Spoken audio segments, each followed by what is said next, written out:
ছোটোবেলা আঞ্চলিক একটা প্রবাদ শুনতাম, কথাবার্তায় সুপারিশ কিন্তু মাটা নেস্তে খলই আনিস।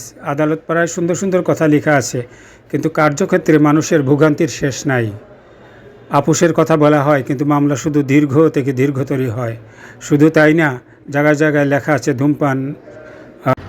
ধূমপান দণ্ডনীয় অপরাধ, কিন্তু কাউকে দণ্ড দেয়া হয়েছে বলে দেখিও না শুনিও না, অবাধে চলে ধূমপান চর্চা। তো যদি আইনের প্রয়োগ নাই হলো, তাহলে আইন করে কী লাভ?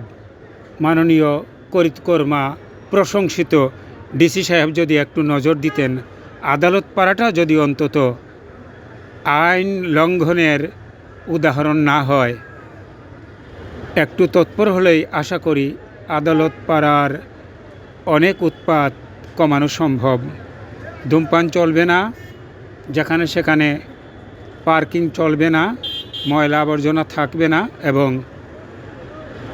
ভোগান্তিও কমানো সম্ভব। 100 টাকার স্টাম্প কেন 120 টাকা হবে? 10 টাকার 13 ইঞ্চি কেন 15 টাকা হবে? আশা করি বিষয়টি কর্তৃপক্ষ ভেবে দেখবেন।